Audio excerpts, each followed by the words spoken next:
Edo. Parties signed peace accord in Oyo, Adamawa. I am not afraid of being redeployed from Edo, says the Resident Electoral Commissioner. SDP, Labour Party's fate hangs in the balance, and finally we are in court. That's from Abure of the Labour Party. You find that story on page 4 of the Nigerian Tribune this morning. More headlines. Ogun gives property owners 2 more weeks to present documents. That's on page 24. My constituents living in fear. Benue Deputy Speaker raises alarm. That story is on page 20. Amnesty International. Over 1,800 killed, hundreds missing in Southeast in 2 years. That's on page 16 of the Nigerian Tribune newspaper this morning. FEC places a 7-year embargo on new tertiary institutions. Tinubu eyes 7% economic growth rate by 2027. Directs review of FIRS, customs, and NPC deductions. More headlines. Moving to the front page of the Daily Trust newspaper this morning, the lead headline says Tinubu on 3rd visit to Brazil in 9 months. Okay, you find that on pages 3 and 4 of the Daily Trust. More headlines. Marketers to Julari, fix Port Harcourt refinery or resign. That's on page 28. Poverty, hunger, driving Sokoto children out of school. You find that on page 6 of the Daily Trust newspaper. More headlines. Federal government to construct bus terminals with 142 billion naira in zones. And finally, 10 die in Niger, Ogun auto crashes. You find that on page 14 of the Daily Trust newspaper this morning. We'll be taking a look at these stories and many more, but I'll bring in our analyst on the show this morning, Mr. Olawole Konsani. Good morning to you, sir. Good morning, madam. How do you do? How do you do? You know, I've actually never found out what comes after, how do you do, and then the response of how do you do. Do we then both say fine? No, just go do the conversation straight away.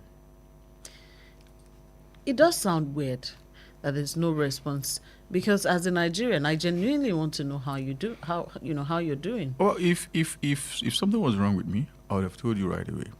So me asking you how do you do immediately means I'm fine. Eliminates the need for fine. That is just that. Okay. Yeah, welcome once again this morning. We have several stories that we're going to be taking a look at this morning. A quick spillover from Monday, or was it Tuesday? The Ministry of Aviation, Festus Keyamo, has lots of things have happened between Tuesday and yesterday. And now, what's currently on ground is that Quam 1 and, according to social media people, Quam 2 have been forgiven. Well, in a way, because Quam 1, the musician, still has a 1-month flight ban. And the bone of contention here now is that he's an ambassador for aviation security. And the other lady too, Professor Skeyamo has said, they're also thinking about making her an ambassador for good behavior or whatever. Is this? It's in twofold. That's my question is in twofold. The first part of the question is this really the best way to go about it? Are we not rewarding bad behavior, or is it that we're, making them? It's like when you make the naughtiest student in class the person to write the noisemakers list. You've effectively captured him because he's not going to make noise, because now he's the one to pick the noisemaker. So is it going in that way? And how fair is this as well to the pilots who have also been given a 1-month suspension? Thank you very much, madam. The truth of the matter is that the world is not a global village. Everybody around the world knows what happened.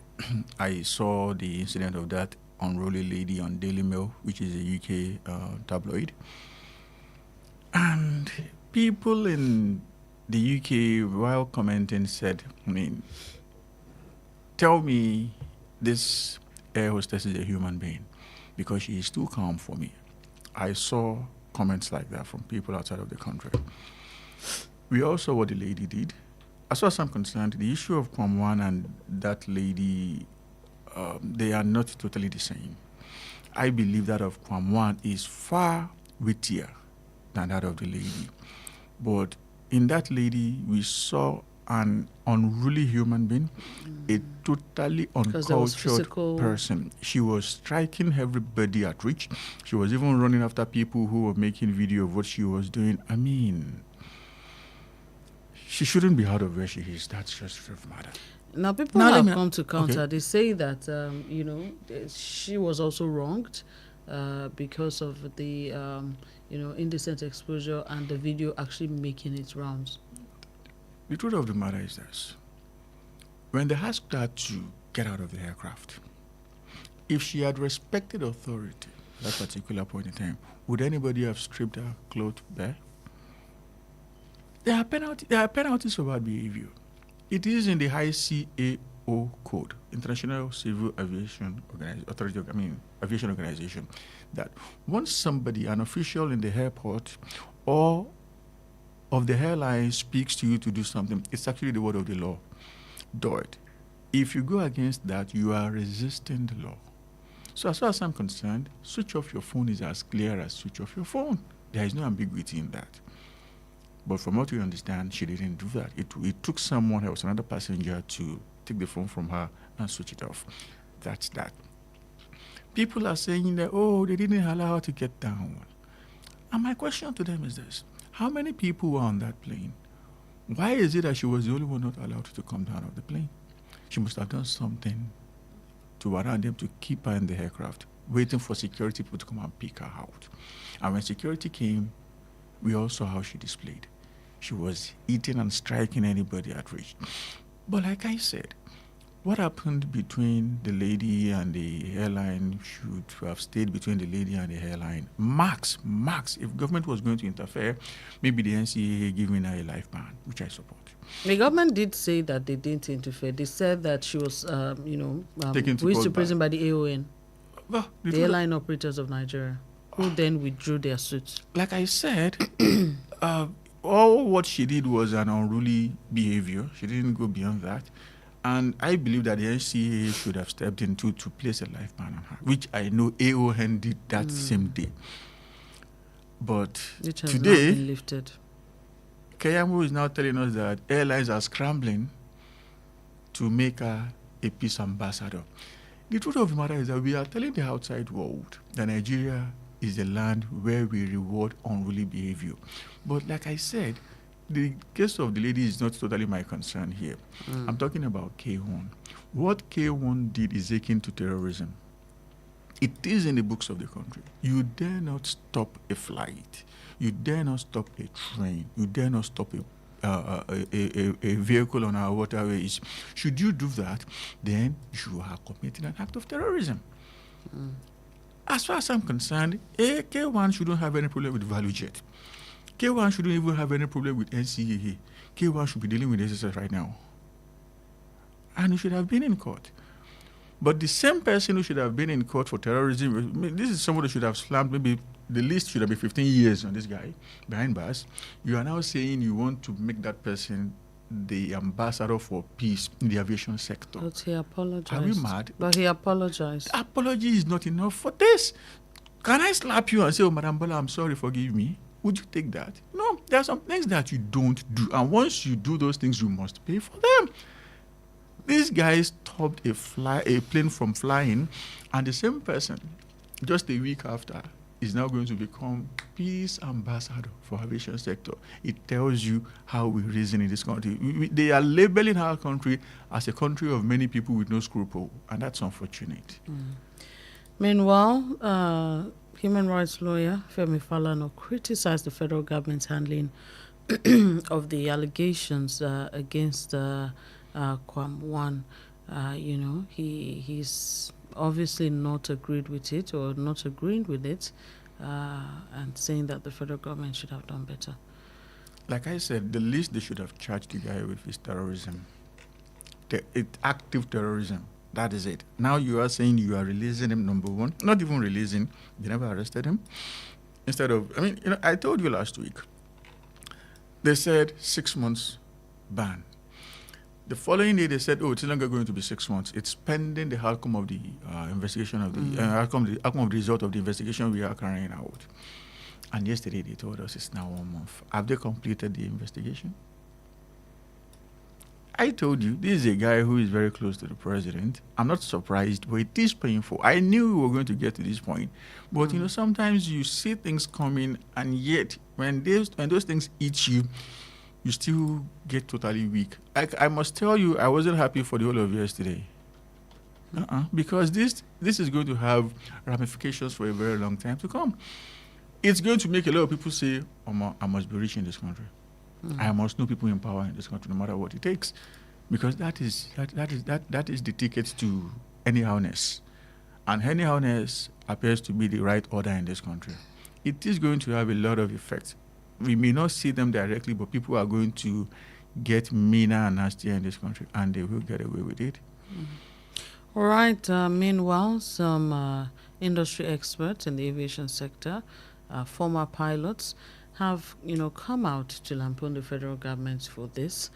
For example, a former chief pilot, Captain Mohammed Badamosi, said, in the case of Emansin, he has no problem with deciding to grant her pardon, but the decision to make K1 an airport safety ambassador, despite his involvement in a serious security breach, makes absolutely no sense. Absolutely Retired sense. Group Captain John Ojukwu described the government's move as embarrassing and dangerous. He said to make Wasiu Ayinde a symbol of airport security is not just inappropriate, it is disgraceful. Now, the question is this. This is something that is very, very open. We can see what is happening here. And yet, the federal government is telling us, go to hell, because that is what they have told us. Well, what now happens in matters that we do not even know? Can you now explain why we are dealing with insecurity day in, day out?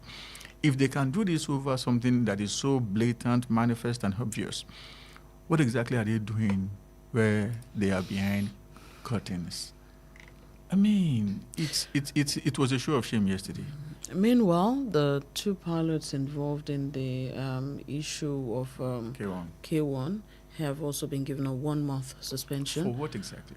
With the NCAA directing all airlines to within 1 month conduct to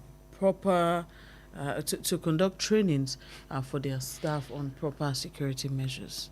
A plane was built to move. Somebody held it down for minutes. And at the end of the day, the lady did exactly what she was supposed to do. Take the plane out of that place and get it in the air. You are suspending her for 1 month. You are even saying that, she should get trained and retrained. But the person that caused all of that is going to become an ambassador for peace. But he's also getting a 1 month we shouldn't be talking about 1 month. Ban. We should be talking about the number of years he's going to stay behind the bars. That is what we should be talking about. That guy. Shouldn't we forgive and forget? You don't forgive terrorists. That is what some of us have. I mean, this thing got me totally riled up yesterday. Well, we cannot call him a terrorist because he has not been convicted of doing that. But the truth of the matter is that what he did is akin to terrorism.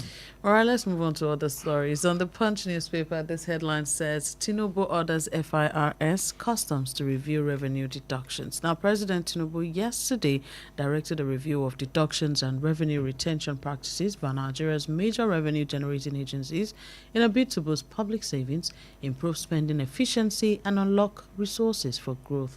These agencies include the FIRS, the Nigeria Customs, the Nigerian Upstream Petroleum Regulatory Commission, that's the NUPRC, the Nigerian Maritime Administration and Safety Agency, NIMASA, and the NNPCL. And he gave this directive during the Federal Executive Council meeting that held yesterday. So he called for, specifically, the President called for a reassessment of NNPCL's 30% management fee. Also, their 30% frontier exploration deduction under the PIA. He then tasked the economic management team to present actionable recommendations to the FEC on the way forward. Now, Mr. Sani, we know that over the past couple of days or weeks now, we've heard, this one is going to increase. I think the first one was the surcharge on the petrol. That's every day. That's every day. Yeah, so like we heard that. Every day. We also heard that the customs have made some adjustments, which I wanted to talk about as well. We heard that it is everywhere. Earlier in the month, we also heard that once the FIRS changes names, and becomes NRS. Yes, there's going to be a change also in how they charge. So I want you to unpack that. It's quite a lot. Okay. I want you to unpack that in a few minutes, but we'll pause once it's 7 o'clock, and we'll take a short break, and then we'll come back. Thank you. I don't know if you have been following FARC. Anytime FARC sits and they say they want to share money, you see cost of deduction. And sometimes it goes into multiple tens of billions, approaching 100 billion. I've seen instances where cost of collection was around maybe 89 or something billion. What's the cost of collection? Cost of collection is, no matter, like, standard is 4%. Once FIRS brings in money, they take 4% of what they are bringing. That's the FIRS takes 4%? Yes. NUPRC okay, because they 4%. went out to collect it. I'll get there. Customs collects 4%. NMDPRA collects 4%. As far as I'm concerned, that's criminal. Because for NUPRC, you don't even go out to do anything. People rush to your home. Now we rush them. We rush to the office to pay for whatever you want to do, whatever licenses you want to get. And at the end of the day, they are going to collect 4%. And NUPRC doesn't collect small money. They don't even, sometimes it's dollars. Now think of it. 100 billion naira, and you're deducting 4% for doing next to nothing. 4 billion naira, month in, month out. That's huge. And it's the same for all of them. For some, it's even far higher than 4%. Like you just said now, for NNPC, it is 30%. They call it management fee. What that means is that if Nigeria is earning 100 billion, NNPC is retaining 30 billion. How does that make sense to anybody? We already signed it alongside the PIA. And then I was screaming at the top of my lungs. I mean, you are making the NNPC a government inside a government, such that the coffers of the NNPC may actually be bulkier than the Federal Republic of Nigeria, and it shouldn't be. Because the federal government of Nigeria has a lot of responsibilities, they have a lot of things to do, but the NNPC doesn't really have much. How much is their staff strength? How many people do they pay at the end of the month? So if you're not very careful, times may occur that the NNPC is going to be richer than Nigeria, and it shouldn't be. But that is what it is right now. So now the president is saying, let's review. It doesn't end there, because these are not just, take. They're actually written in the law. So the Ministry of Finance will sit down to say, okay, let's reduce it from 4% to 2%, depending on how they want to do it. Then they now transmit it to the National Assembly for amendment, because you cannot just wake up and say, because at that particular point you'll be committing a violation of the law. So for me, I am not totally against it, but we need to understand how exactly they want to do it. They need to be transparent so that we can bring in our own inputs. Is it making sense? Is it not making sense? Okay, they are saying they want to review. What if it's from 4% to 3.5%? What's the difference? As far as I'm concerned, I have always had this thing in mind. No agency of government should pay itself. All federal government officers, civil servants, public servants should be paid directly from the Office of the Accountant General. Let me tell you something. As of 2019, a graduate in the Office of the Accountant General was going on with less than 60,000. In 2019? Yes. An accountant with a DPR then was going home with a figure I cannot even say. That's that. At the beginning of the year, there was something they used to call housing and security. It was 5 mil then. And for the people in the Accountant General's office, that was just 60K. So for the whole year, you are netting 720. And someone of your grade, of your class, of your level, somewhere, aside salary, just one source of allowance, Allowance. 5 mil. That is where the 4% is going, which, as far as I'm concerned, is an uneven way to spend government money. Let the federal government pay everybody. I do not People just be paid equally, regardless of your agency. The truth of the matter is that once you are on level 14, wherever you may be in the federal civil service, you should be collecting exactly the same amount of money.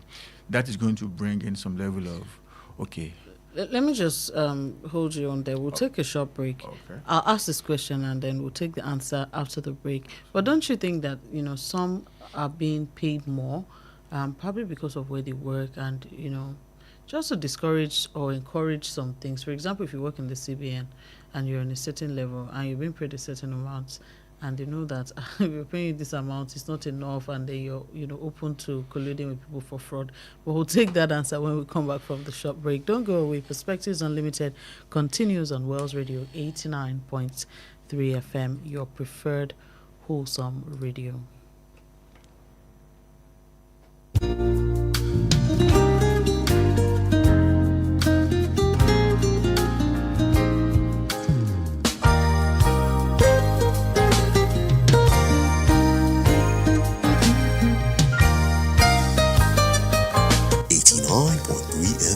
Your preferred wholesome radio. How long will it take you to confirm payment? I have been waiting for the past 1 hour. I'm so sorry. Our network is slow. I will just run out of data. Same excuse yesterday. It is unacceptable, please. You better switch to One Data Internet Service. One Data? Yes, One Data. One Data is an internet service provider with the best alternative and solution for unlimited speed. One Data provides fast and reliable internet service to organizations, homes, and places of interest in Nigeria. With One Data, you get to enjoy the premium internet service with dedicated unlimited internet speed at all times, 24/7 fantastic customer service and support, and you enjoy a 1-month free subscription when you make payment. Now is the time to say goodbye to downtimes. Sign up with One Data today on 0811 223 2671 or visit www.onedata.ng for more inquiries. One Data, unlimited speed. The Financial Services Regulation Coordinating Committee, FSRCC, in collaboration with the National Broadcasting Commission, NBC, wishes to draw the attention of the public to the activities of illegal financial operators, IFOs, which threaten public trust and the stability of the Nigerian financial system. The general public is hereby advised to refrain from dealing with unlicensed financial operators who deceive individuals with unrealistically high investment returns. Verify the licensing status of such schemes on this website: www.cbn.gov.ng, www.nicom.gov.ng, www.pencom.gov.ng, www.sec.gov.ng, www.fsrcc.gov.ng. To report any suspicions of illicit financial activities, call CBN 0817-665-7060, 0707-338-4828, SEC 0209-462-1168. Announcer, FSRCC.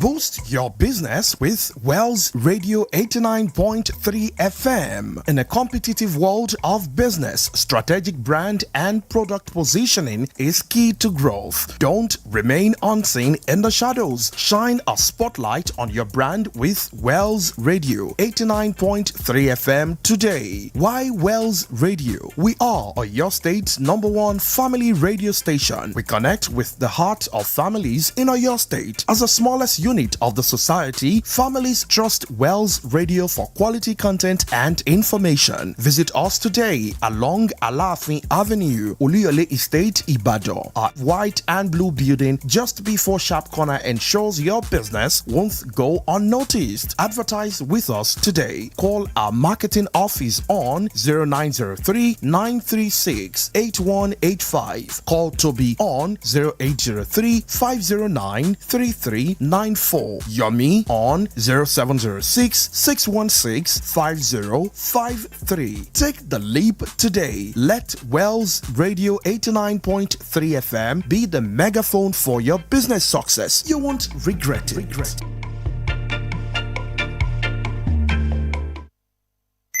what's up? Baby, let's go!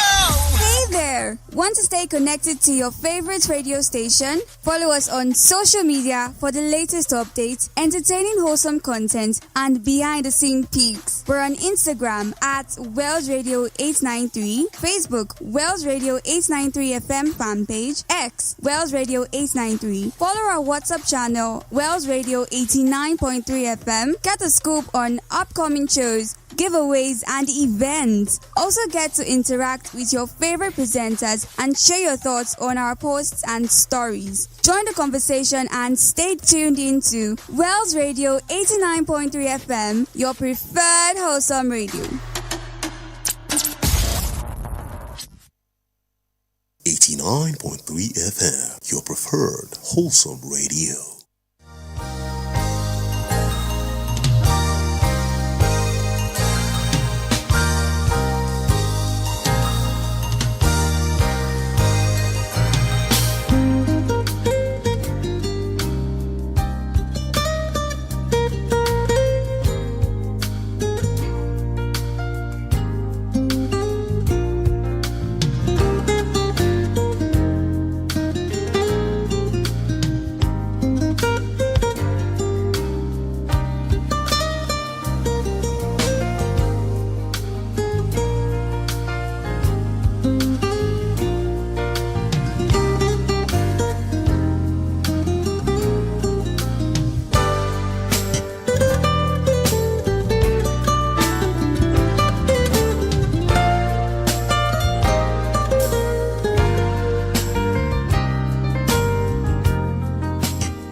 All right, so welcome back. Thank you for staying tuned to Wells Radio 89.3 FM, your preferred wholesome radio. We're broadcasting live from the Wells Broadcasting House, which is located along Alaafin Avenue, Uliole State, Ibadan. You're welcome once again. We're taking a look at headlines and stories making the rounds across the different dailies in the country. Before we went on the break, our analyst, Mr. Lali Konsani, was talking about a couple of things. Yeah, you asked me a question that, could it be that they want to avoid fraud and that's why? Just the way we advocate that judges should be paid well and all of that. Okay. Has there ever been a week in this country that there was no issue of graft centered around the NNPC? Currently, we're talking about 210 trillion naira. NUPRC got a lot of money from the... All right, our phone lines are open. You can be a part of the conversation this morning. 0916-893-1000, 0915-333-4893. Let's take this call. Hello, good morning. Hello, good morning. Good morning to you, madam. Your name and where you're calling from? This is Miriam from Odejai. All right, Miriam, please go ahead. Thank you. As regards the Form 1 incident, this happened that instead of him facing appropriate consequences, he was even given ambassadorial appointment. And to me, the situation has shown the partiality in treatment. See, in this country, if you are poor and lack connection, then it's a crime. You will definitely suffer. Because things that was not even applied to the poor and the rich. And it's unfair. So this ambassadorial appointment, whether it comes with money or not, it makes no sense. Thank you very much. Thank you so much, Miriam.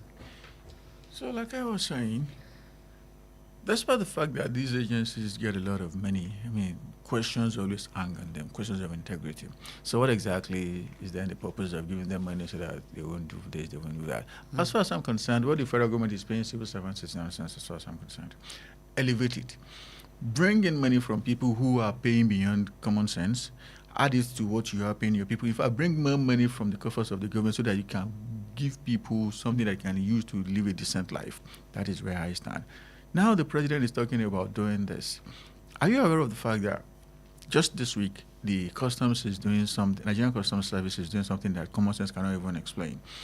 Number one, there used to be 1% FOB charge. Now they are moving it from 1% to 4%, which will have enormous consequences on the price of commodities. A vehicle that was, I was listening to someone, a vehicle that currently goes for 32 will become 34, 35. That's that. Number two, if you are a clearing agent or you want to become a clearing agent, until 2-3 days ago, what you were expected to pay then was just 515,000 to become a customs licensed like agent. a registration fee? Yes. From 515, they are taking it to 10 million naira. Have you thought of the consequences of that on the people? And at the end of the day, somebody will now sit down somewhere to say cost of collection. When you sat in your office and people were on the queue to pay you 10 million naira, you will now tell me cost of collection. What are you collecting? To hell with what you are collecting. Thank you so much, Mr. Sani. The phone lines are open. You can be a part of the conversation this morning. I'll reel out the phone lines: 0916-893-1000, 0915-333-4893, and you can also call us on 0911-3333. 893. I'll take the numbers again: 0916-893-1000, 0915-333-4893, and 0911-3333-893. We have this story here about the federal government, approving 142 billion naira for bus terminals in geopolitical zones. This happened at the FEC meeting yesterday, and the federal government approved 142 billion naira for the construction of modern bus terminals across the country. Mr. Sani, we have bus stops, we have bus terminals all across the country. The first thing we should ask is it a function of the federal government? Okay. Should it be a function of the federal government, okay, or a function of the state government, okay, to build bus stops? Let's start from there. Well, I love this question, and I am sorry to burst your bubble. It's not the function of neither of those two tiers of government. So who should build? It is the function of the local government, as stated by the Constitution, 4th Schedule, subsection 1, paragraph E.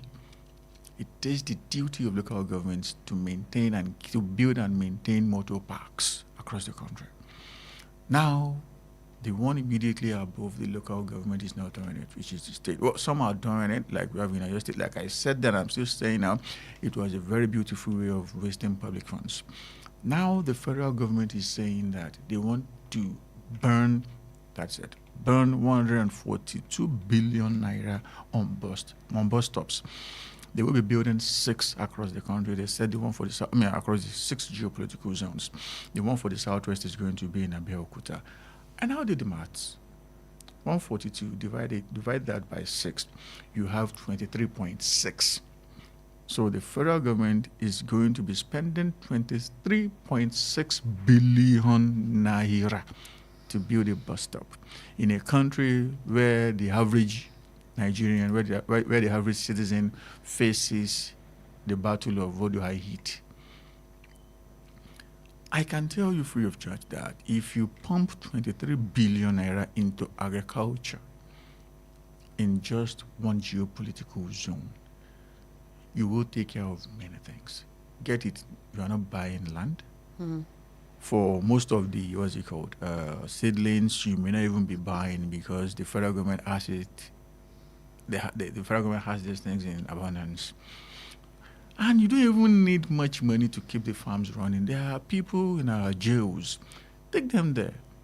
You can even give them stipends. Let's look at the reason. Okay. The Minister of Transportation, Seidu Alkali, said that these terminals, which will be constructed in the 6 geopolitical zones across the country, that's Abeokuta, Gombe, Kano, Lokoja, Onitsha, and Edo State, he said that lack of major bus terminals is contributing to crime, road accidents, and illegal arms proliferation, and that's why they have sought presidential and federal executive council approval for this project. Okay. He said that the idea of the terminals was chosen based on their choice of economic viability. How viable is this project? Let's even critique everything he has said. He said road accidents. I mean, since I was born in Nigeria. I have never heard an instance where road accidents happened within a park and people died. Road accidents, like you said, road accidents, they happen on the road. What is the state of our roads? The state of our roads, the potholes, the horrible drainages, these are the things contributing to accidents. For insecurity, has anybody been kidnapped in our parks before? Kidnapping now happens in our homes. They walk into our homes to pick us. They pick us on the road. If the road, go and check the records. Kidnappings on the road usually happen where there are potholes and you have to slow down before you know what is happening. Barrel-chested people point guns at you and you have to slow down. If the roads are cool, they are smooth, they are motorable, would that be happening? This is just and let me even, without going into the jargons, all the jargons he said, even if they are bright and brilliant ideas, you cannot build something on illegality.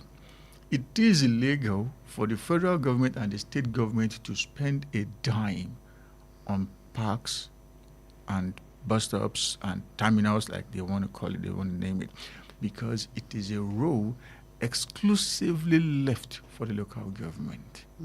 That is it. What you should be talking about is how to keep our federal highways smooth, how to secure them by putting visible security presence, how to put CCTV on our highways.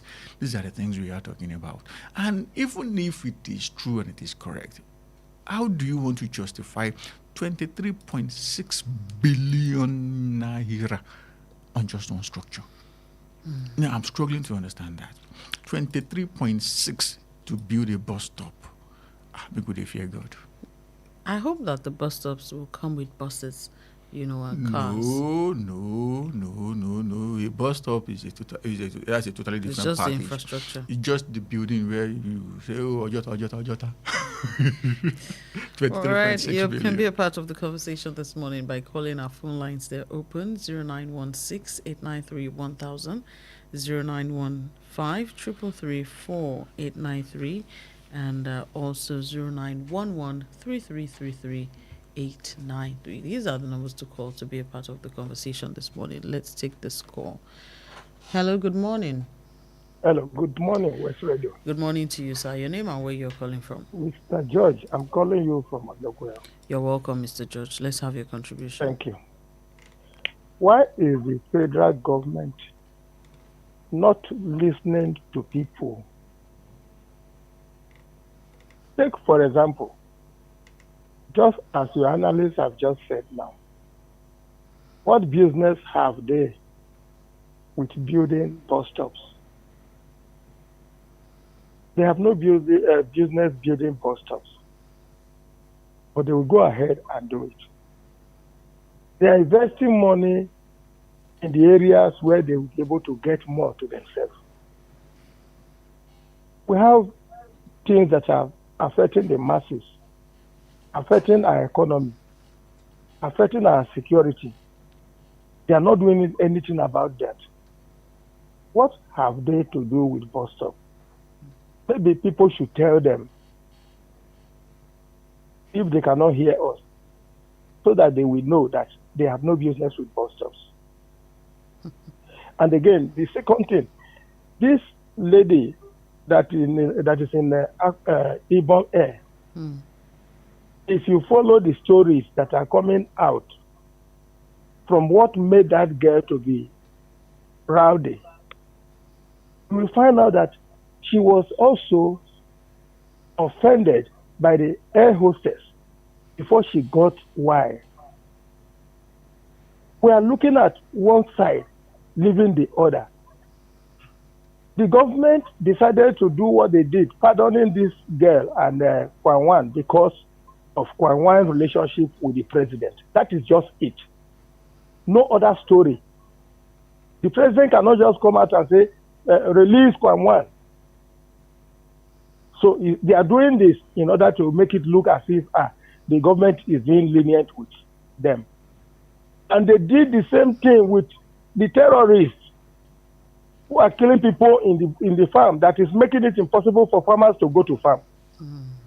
You bring people who have been killing Marodi killing, destroying villages, you say you grant them pardon and you give them money, and some of them you put them back to the military, causing more problem in the country. What sort of government is this? Good morning. Thank you so much, sir. All right. The phone lines are still open: 0916-893-1000, 0915-333-4893, and 0911-3333-893. Mr. Sani, just yesterday, the National Association of Academic Technologists rejected the federal government's proposed tertiary institutions staff support fund loan scheme. They described it as a trap that would perpetually enslave university workers. They said they carefully reviewed the loan document initiated by the Ministry of Education and funded by TED Fund and found it unacceptable. In fact, this is what they said. Said our members do not need a loan that amounts to taking their salaries in advance. We have cooperative societies that can meet members' short-term financial needs, and this scheme will only perpetually enslave them. I want to link this to the NEL Fund. Are we in a way creating a credit society just like we have in other places like the US? In the West, they are being adequately rewarded. But when you say who is being adequately rewarded? The government, the minimum wage there is fantastic. You can't compare it with what we earn here. In some countries in Europe, it's now 15 euros. In the UK, it wouldn't be out of the world to get a job, even at the low level, paying you £15 per hour.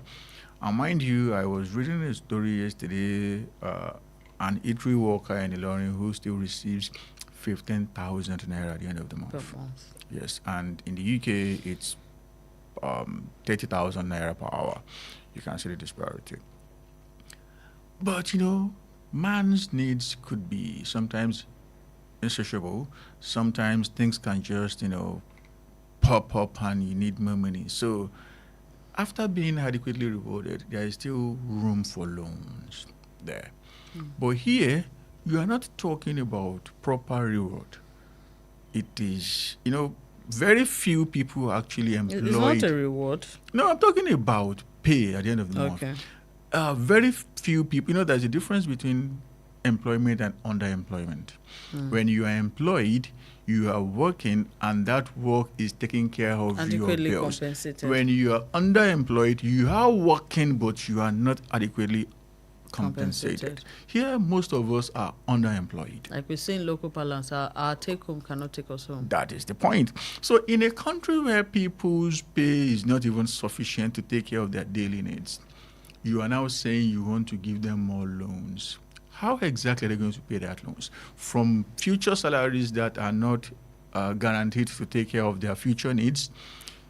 That means you want to make their future nastier than what it is right now.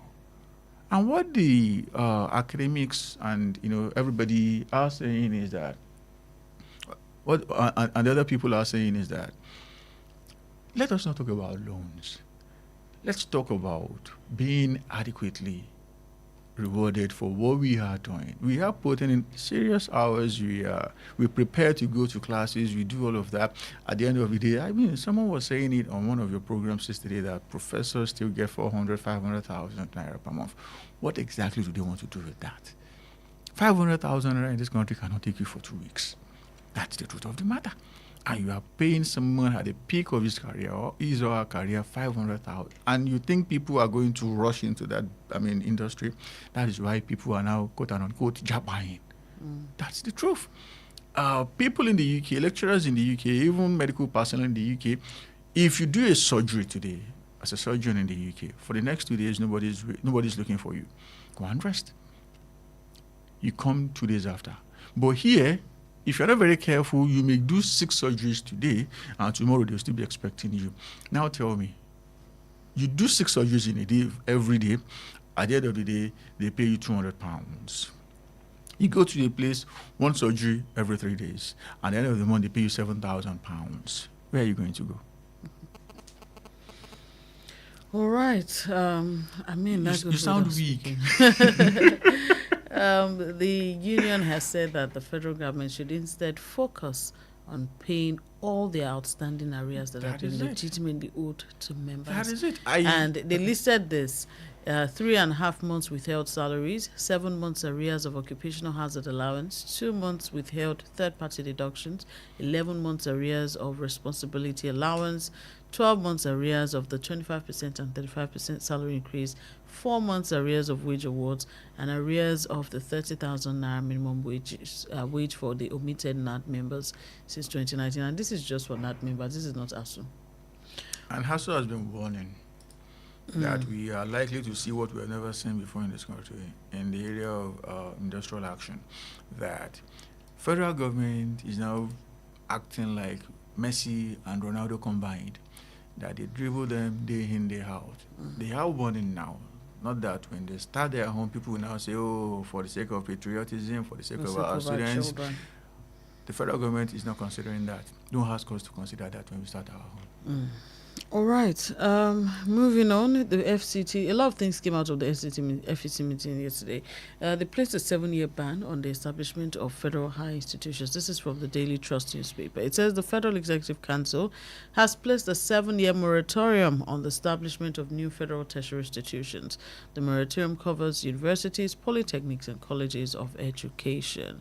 The Minister of Education, Dr. Tunji Alausa, said the move was aimed at curbing the proliferation of underutilized institutions and refocusing resources on improving existing ones. He said that access to tertiary education in Nigeria, according to statistics, it's no longer a problem, but the unchecked duplication of federal tertiary institutions has led to inefficiencies, poor infrastructure, inadequate staffing, and declining student enrollment. He said some of the federal universities are operating far below capacity. Some have fewer than 2,000 students.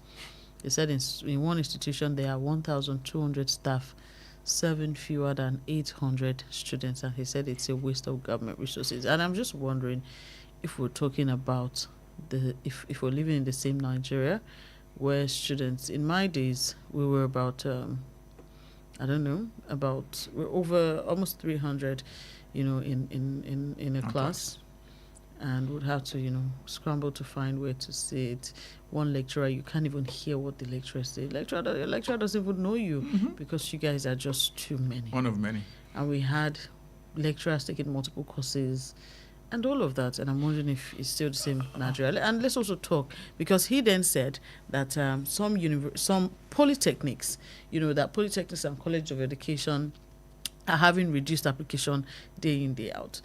What is the reason for that? Isn't it due to the disparity? Yeah, the disparity between polytechnics, and we even see some polytechnics being upgraded to universities, whereas the point for having polytechnics is a different, totally different reason. The truth of the matter is that the federal government they have never got it right, and they are still not getting it right.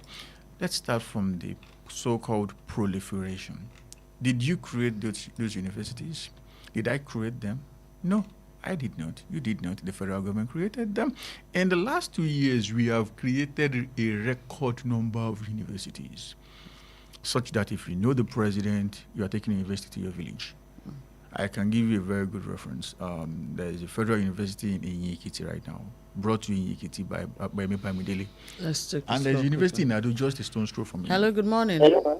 Hello, good morning. Good morning, ma'am. Good morning to you. Your name and where you're calling from? Yes, ma'am.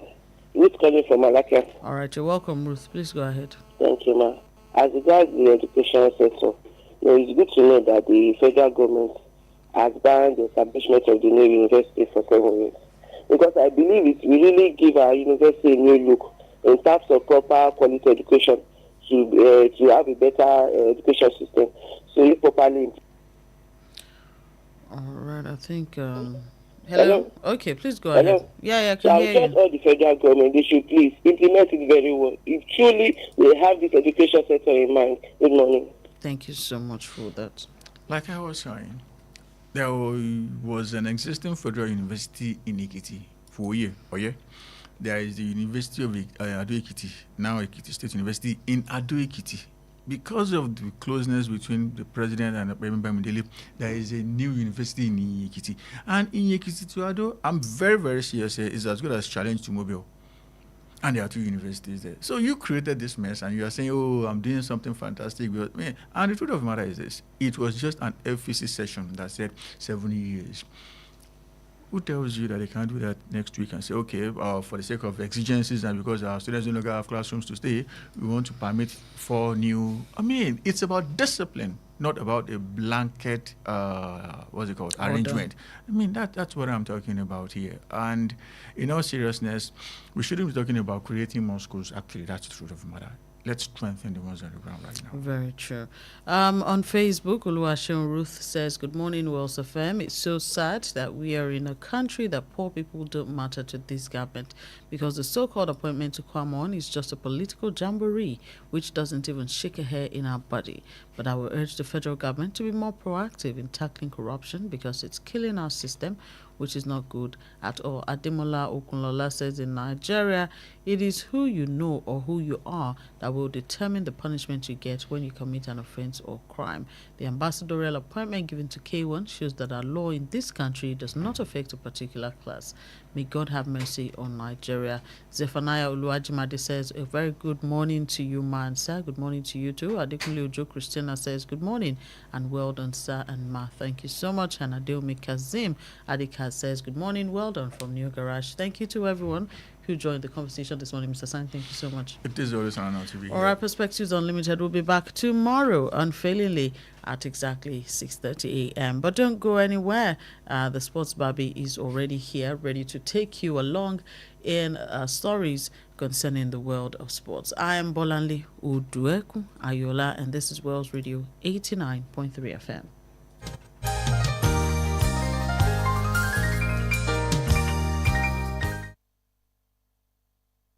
Please listen to this important information. The views expressed by the interviewee in this program are their own and do not necessarily reflect the views or opinions of Wells Radio 89.3 FM or its affiliated entities. Wells Radio 89.3 FM is committed to providing a platform for diverse perspectives and opinions, and the views expressed by guests on our programs are their personal viewpoints. Wells Radio 89.3 FM does not endorse or take responsibility for the content or opinions expressed by individual interviewees and callers. Thank you.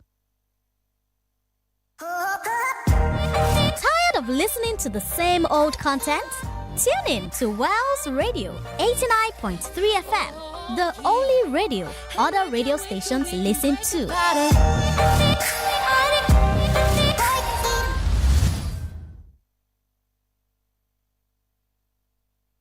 كان ساعا الكثير لإسبانيول. ضاعت الكرة من جانب إسبانيول، تمريرة خاطئة صدمت في الدفاع. رونالدو كريستيانو على اليمين، رونالدو رونالدو عدى بمهارة.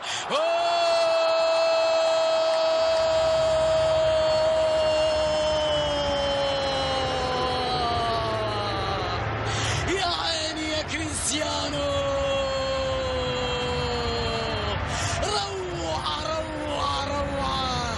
جميلة من رونالدو هذا كله، والكل يقول أن ليس في مستواه. هذا الهدف عدى من الأول. رونالدو جميلة من رونالدو، جميلة من كريستيانو.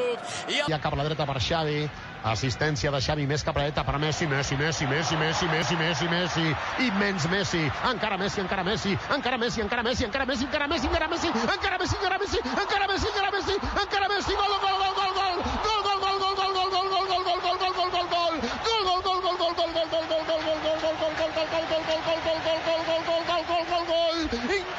increïble, no m'ho puc... For Selko, here's Mbappe! Oh my word! Teenage kicks! The ultimate teenage kick! Nani. Rooney! Oh, wonderful! What a goal! And what a time! In what a place! What a player! Wayne Rooney out of this world! 2-1 United! One of the great goals in the history of the Manchester...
What a complete dramatic comeback, yes, from PSG yesterday.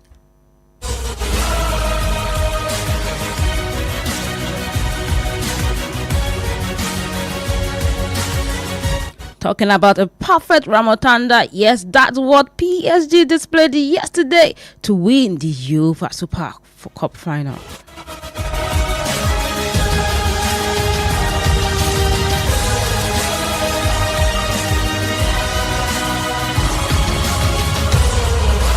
Yes, the Champions League holder defeated the European League holder yesterday.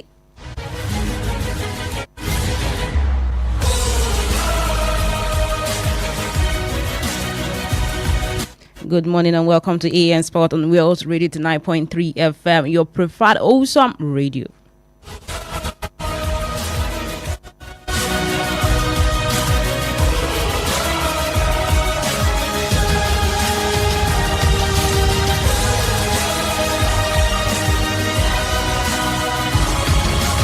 My name is Lizette Familiar, the one and only Sport Barbie, and let's preach the gospel of sport this morning.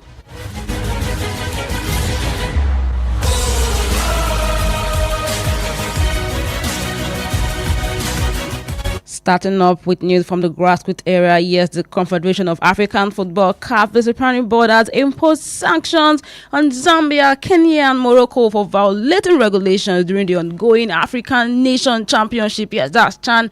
Zambia was fined $5,000 for breaching CAF media's regulation after failing to present their head coach at the mandatory match day one press conference before their clash with the Democratic Republic of Congo. And also Kenya received the heaviest penalty, a $50,000 fine for multiple safety and security lapses during their match against Morocco at the More International Sports Center, Kasarine. Morocco was also sanctioned for the inappropriate conduct of its players during the same fixture against Kenya. CAF imposed a $5,000 fine with a $2,005 suspended on condition that no similar offense is committed for the remainder of the tournament. According to CAF, all fines must be paid within 2 months of the official notification of the decision.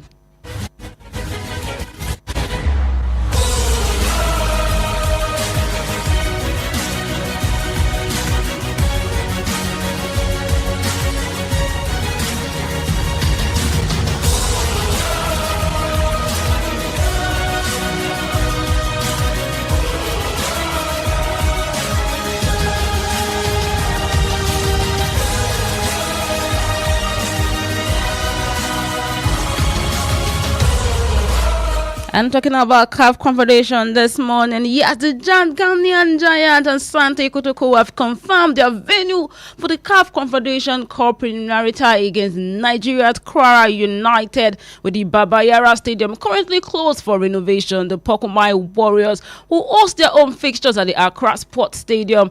According to CAF directive, the Accra Sports Stadium is the only approved venue in Ghana for the competition, although it still falls short of full standard. The facility has been granted temporary approval for the preliminary round of both the Confederation Cup and the Champions League scheduled for September. Asante Kotoko will host Kwara United between September 19th and September 21st this year before traveling to Nigeria for the return leg set for September 26th to September 28th.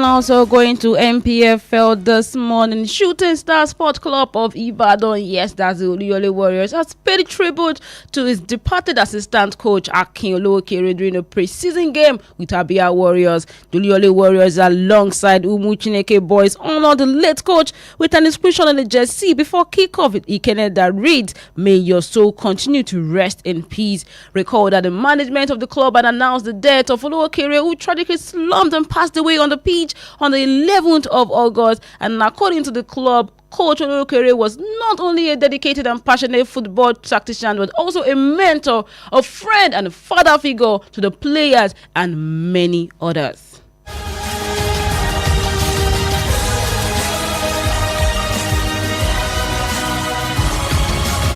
In addition, they also added that he exhibited compassion with his short stint with the club and the wider football community. His commitment to the growth and success of their team was unwavering, and they hope his legacy continues to inspire generations to come. They extend their heartfelt condolences to his family, friends, colleagues, players, and the entire Nigerian football family during this difficult time. Stand with them in prayers and solidarity, and we pray for the strength to bear this painful loss.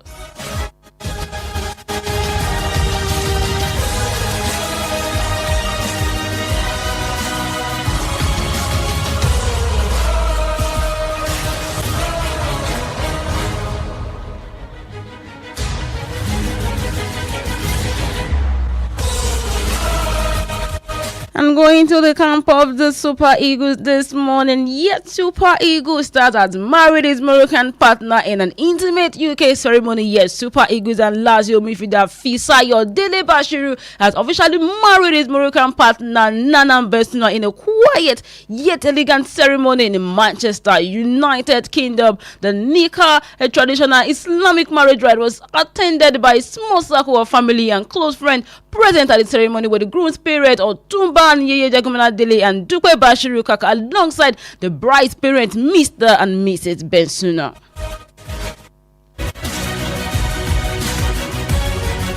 Known for keeping their relationship away from the public eye, the couple opted for a low-key celebration that reflected their preference for privacy. The wedding comes during a transformative summer for Dele Bashiru, yes, who is set to begin a new chapter in his football career under Lazio incoming manager Maurizio Sarri.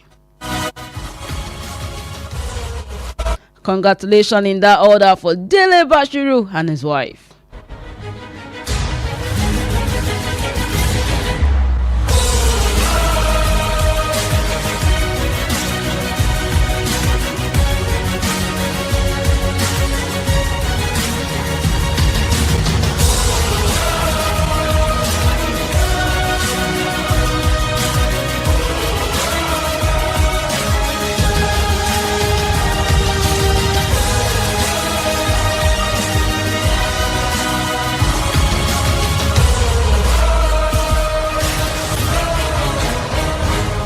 And now going to the camp of basketball. Yes, going to the world of basketball this morning. The Tigress star Majnatut Musa has signed with French champions Basketlanders ahead of the 2025-2026 season. Musa had a best season with TGB, yes, averaging a 15.4 PPG, 9.3 LPG, 1.8 APG, 2.3 SPG on 54.3% FG, and she was also named in the French All-Force team.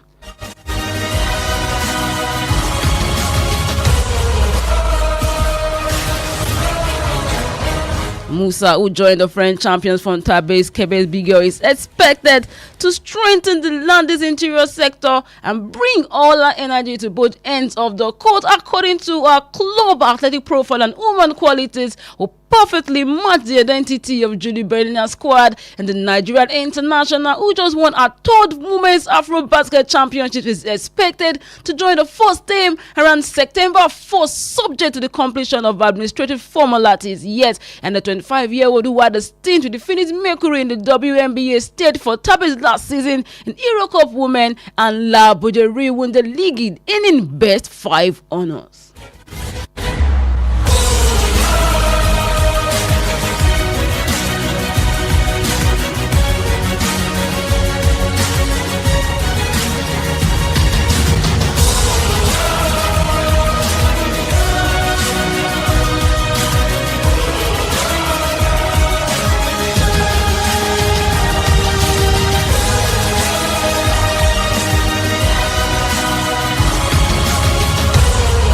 now going to the world of athletics this morning. Nigerian women's 100 meter and 200 meter sprinter Grace Okocha returns to track after serving 3-year doping ban. Yes, she has been free to return to the track after serving a 3-year doping ban by the Athletics Integrity Unit High AIU. Recall that Okocha was the first Nigerian athlete to qualify for the delayed 2020 Tokyo Olympics and also won the 100 meter the 2020 edition of the National Sports Festival in Benin. Okocha was the anchor leg in the women's 4x100 meter relay team that had the likes of Favor Ofili, Rosemary Chukuma, and Toby Amusa, where they finished with a time of 42.10 seconds at the 2020 Commonwealth Games in Alexander Stadium, Birmingham. And also the Olympian tested positive for Osterine and yes, LGD 40333 during the competition. Both substances are always banned under the Commonwealth Games Federation, yes, anti-doping rules.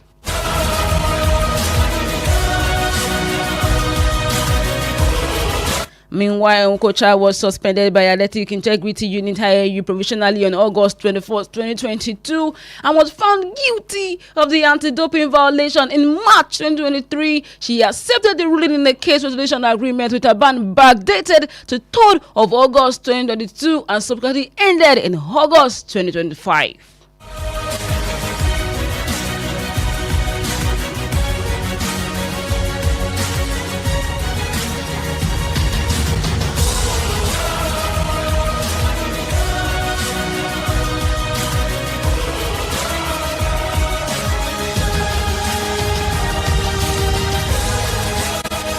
Yes, also going to badminton world this morning. Umam, the capital of Abia State, will welcome 224 players from 20 African and non-African nations for 2 major para-badminton tournaments scheduled between September 30th and October 12th this year. The event includes the first Abia Para-Badminton International Championship September 30th to October 5 and the All-Africa Para-Badminton Championship October 6 to October 12, both to be held at the Badminton Court of the International Conference Center, ICC, Umuahia.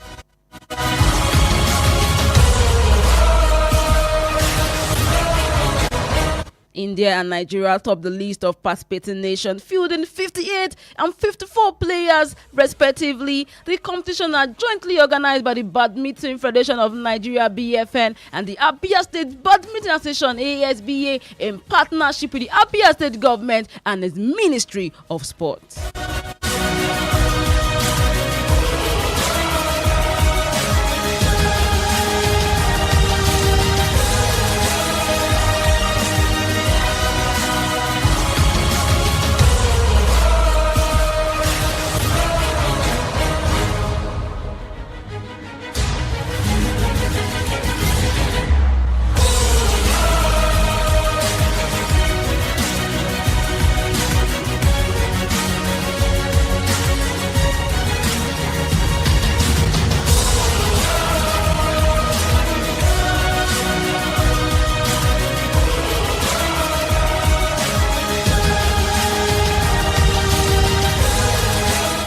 Yes, in a bid to ensure true preparation for the Hockey African Cup of Nations scheduled for October 11th to 18th in Egypt, the Nigeria Hockey Federation (NHF) has announced that both the men's and women's national team will commence a 6-week training camp in Abuja starting August 24th. The federation made the announcement during the virtual board meeting held by Zoom on Tuesday, where NHF President Engineer Simon Nkom commended the dedication and commitment of both members over the past 4 years and credited their effort for their remarkable progress recorded in the sport.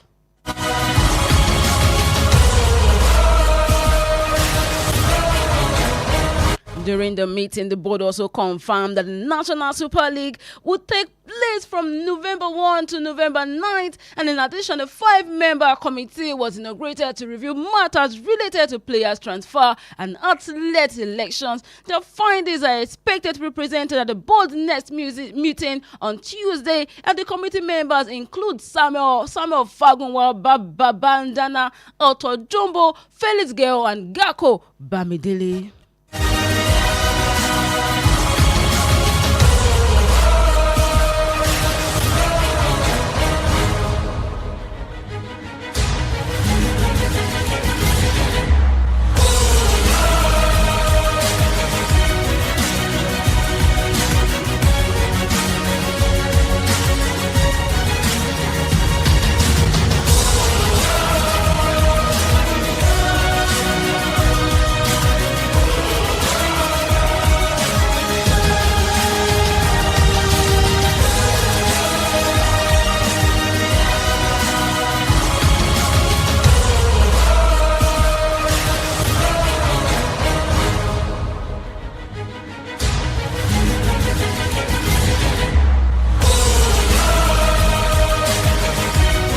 Now leaving the grassroots area and going to, yes, the UEFA Super Cup final played yesterday.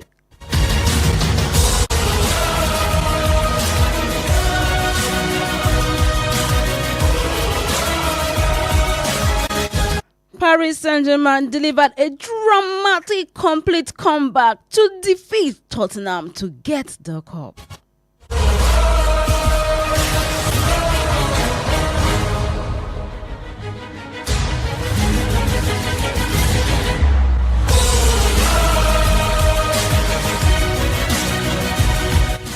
Yes, Tottenham started with a good one. Van de Ven scored at the 39th minute for Tottenham, put them in the lead, and also Romero at the 48th minute came back and delivered a 2-0 lead for them against PSG.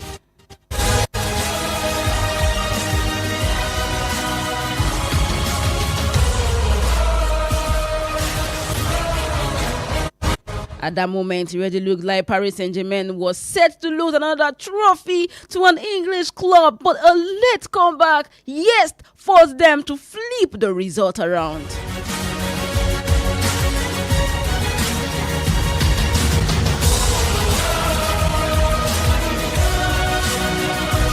At the 85th minute, Lee came and delivered a perfect goal to put, yes, Paris Saint-Germain with a goal. Yeah, it was now 2-1 at this moment.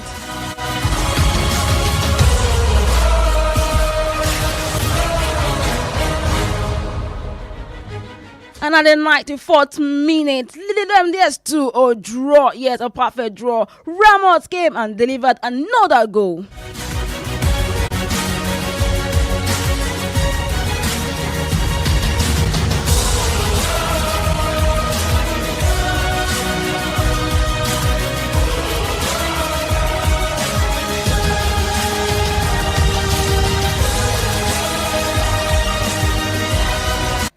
Then it went to, yes, penalty shootout. Yes, Vitinha scored, lost for PSG in the first penalty. And Dominic Solanke scored, yes, for Tottenham, putting Tottenham at the lead against PSG.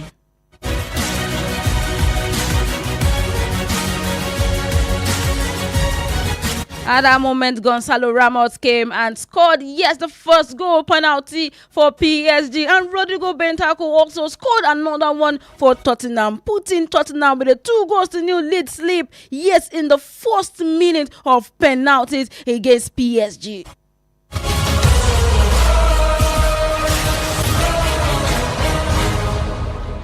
Then, of course, Ousmane Dembele came and scored another one, yet putting them on 2 goals, yes, for penalty for PSG. Mickey Van de Ven came and lost that goal, yes, lost that penalty for Tottenham.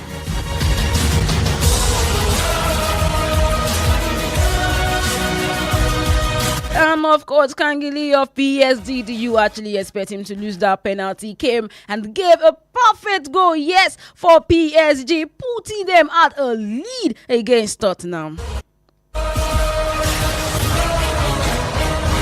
And when it came to Tottenham, Manchester lost his penalty shootout, and yes, leaving them also at 2 goals against PSG.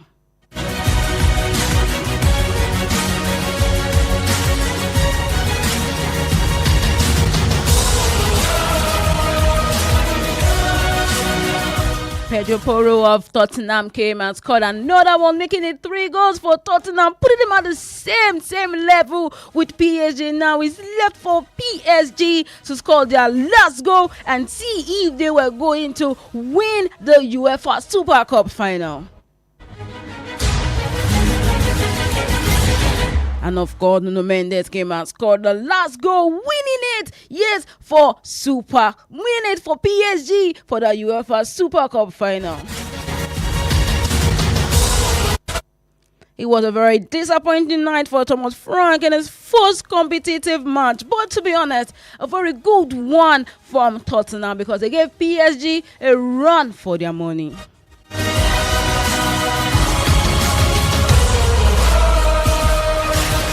At the end of the day, PSG didn't lose another trophy to an English club and also, yes, won the UEFA Super Cup trophy.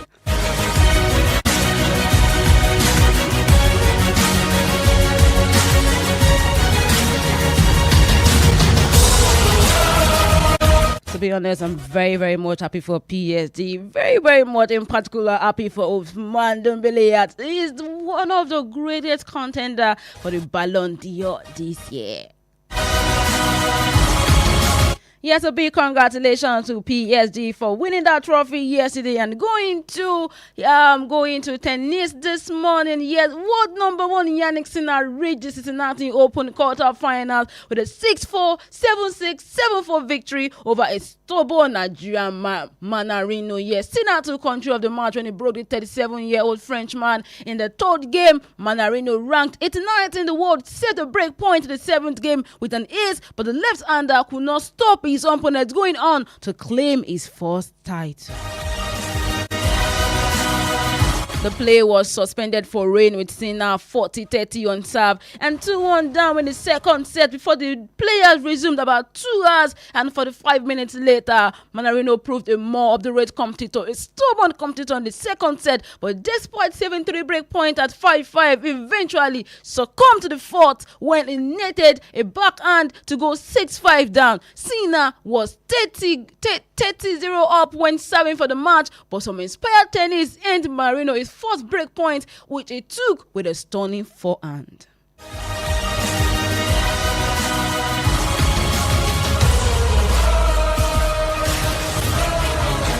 However, yes, Sinner was number one, produced back-to-back aces to win the tie-break 7-4 and extend its record to 4 wins in as many matches against Manarino.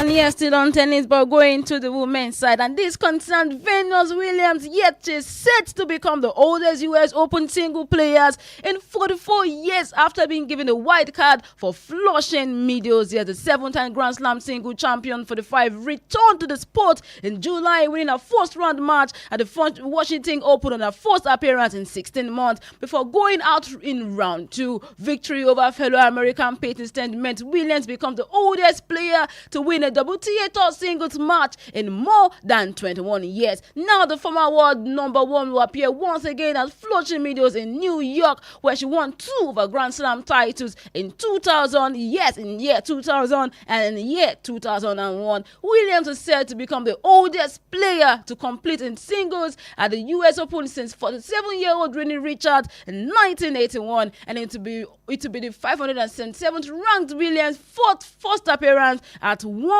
of the Sport 4 majors since the 2023 US Open, where she lost in the first round. Williams will also play the revamped mixed doubles alongside fellow American Relly Opeka.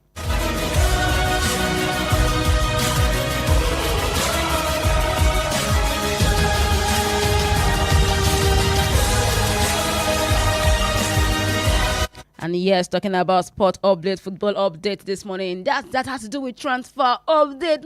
Manchester City are considering hijacking Chelsea's move for RB Leipzig 23-year-old Netherlands winger Xavi Simons, and Brighton would demand more than 100 million euros for Carlos Baleba after Manchester United expressed an interest in the 21-year-old Cameroon midfielder. Going to still on Manchester United, Denmark striker Rasmus Højlund is more open to leaving Manchester United this summer as AC Milan tried to negotiate a loan deal with an option to buy.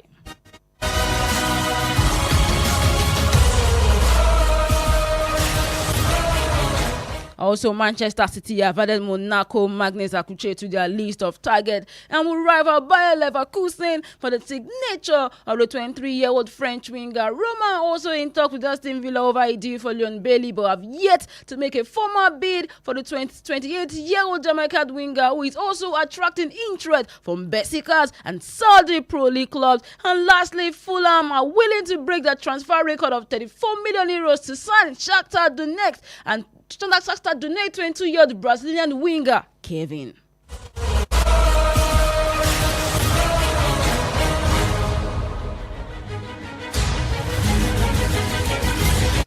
And just before I take my leave this morning, games coming up today, the African Nation Champions in Morocco and Zambia will meet by 3 p.m. and Angola and Congo will meet by 6 p.m.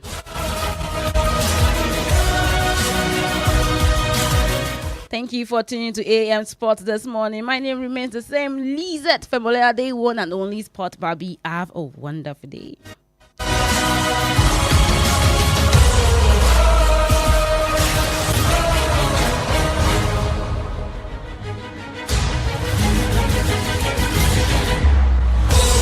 Efile Emayikuro, Wells Radio 89.3 FM. Nibe Gongon Lewa. The time is 8 a.m. from Wells Radio 89.3 FM, your preferred wholesome radio. Láti ìkànnì kọ̀ǹga Àgbọ̀nmágbẹ 89.3 FM, gẹ́gẹ́ ní aago 8 àárọ̀ lù.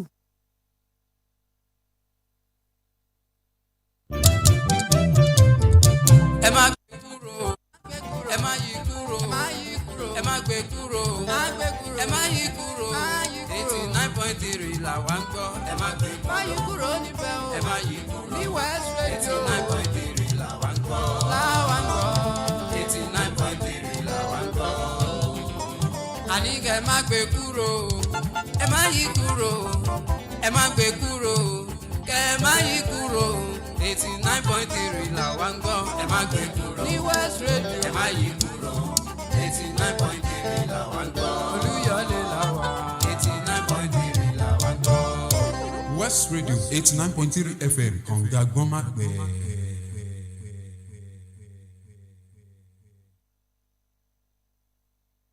Jàǹgbàlà jùdú, ìròyìn àdúmágbẹ.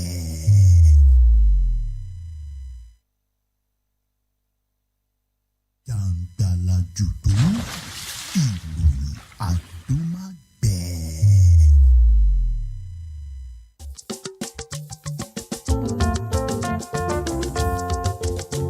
Ẹ filẹ̀ ẹ má gbé kúrò ńbẹ̀ o. West Radio 89.3. Jàǹgbàlà jùdú, Àgbọ̀nmágbẹ ìròyìn rèé. Lórí West Radio 89.3. Ó yá ẹ jẹ́ ká gbọ́ Jàǹgbàlà jùdú, Àgbọ̀nmágbẹ ìròyìn. Ìròyìn ilé wa àti káàkiri àgbáyé nínú àwọn ìwé ìròyìn tó jáde lọ́jọ́ òní. Ọkùnrin ìlú. Ẹ wá gbọ́, obìnrin ẹ̀yin náà ẹ má gbẹ̀yìn, ọmọdé tàgbà ó ti yá. Ẹ bá ń gbọ́dọ̀ yìí o. Jàǹgbàlà jùdú, ìròyìn Àgbọ̀nmágbẹ. Àti fòwúrọ̀ kan ní. Jàǹgbàlà jùdú, ìròyìn Àgbọ̀nmágbẹ. Ọmọ tó ní tó ní. Jàǹgbàlà jùdú, ìròyìn Àgbọ̀nmágbẹ. West Radio lẹ ó ti gbọ́. Jàǹgbàlà jùdú, ìròyìn Àgbọ̀nmágbẹ. 89.3. Jàǹgbàlà jùdú, ìròyìn Àgbọ̀nmágbẹ. Ìròyìn orílẹ̀-èdè wa. Jàǹgbàlà jùdú, ìròyìn Àgbọ̀nmágbẹ. Àti káàkiri àgbáyé. Jàǹgbàlà jùdú, ìròyìn Àgbọ̀nmágbẹ. Ẹ bá ń gbọ́dọ̀ yìí o. Jàǹgbàlà jùdú, ìròyìn Àgbọ̀nmágbẹ. Bóyá ẹ jẹ́ ká jọ gbọ́. Jàǹgbàlà jùdú, ìròyìn Àgbọ̀nmágbẹ. Ìròyìn Àgbọ̀nmágbẹ. Àjífòwúrọ̀ pọ̀, ọmọ tónítóní kò ní báyọ̀báyọ̀. Lórí West Radio lẹ ó ti gbọ́ ọ. Jàǹgbàlà jùdú, Àgbọ̀nmágbẹ ìròyìn.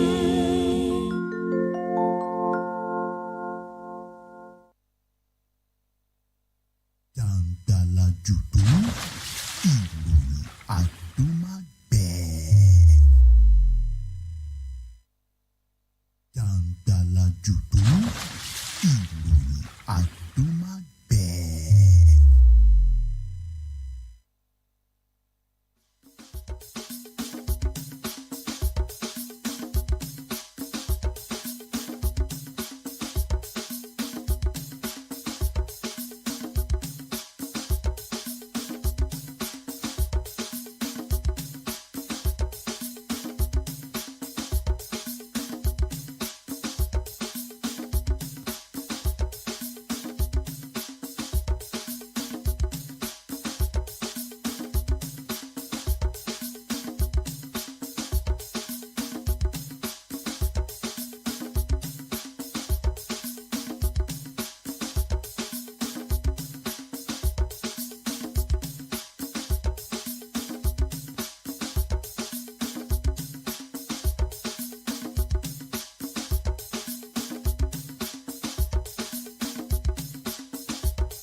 bójúmọ́ bá mọ́ ọ̀yẹ́ àlà là pérégede kárí ayé o ojúmọ́ ò ní mọ́ ká má rí owó ojúmọ́ ò ní mọ́ o ká má rí àwọn nǹkan re ojúmọ́ owó ojúmọ́ iyì ojúmọ́ ẹ̀yẹ ojúmọ́ àbùkún ojúmọ́ àlàáfíà lójúmọ́ òní yóò jẹ́ fún wa láṣẹ Ọlọ́run Elédùmarè ìbànújẹ́ ó kéré ó tóbi kò ní jẹ́ pín tiwa o àdúpẹ́ lọ́wọ́ Ọlọ́run ọba Elédùmarè eléyìí tó pa wá lálẹ́ àná tó tún láǹfààní láti jí wa símọ́lẹ̀ àlàyé lówùúrọ̀ tòní o léè tó jẹ́ pé aláǹfààní láti gbé apá ṣe é gbé agbé ẹsẹ̀ ṣe é gbé alanu ó ṣe é sọ̀rọ̀ ojú rèé ó dùn ún wòran kirikite ẹnu ó ṣe é jẹun Ọlọ́run ògo ni fún orúkọ rẹ o ó ńlá máa fìyìn fọpẹ́ fògo fún lóòrèkóòrè ní gbogbo ìgbà kì í máa kí yín kulé káàbọ̀ sórí àkọ́tún ètò yín ètò wa àgbéyẹ̀wò ìròyìn agbọ́nmágbẹ̀ ìkànnì West Radio 89.3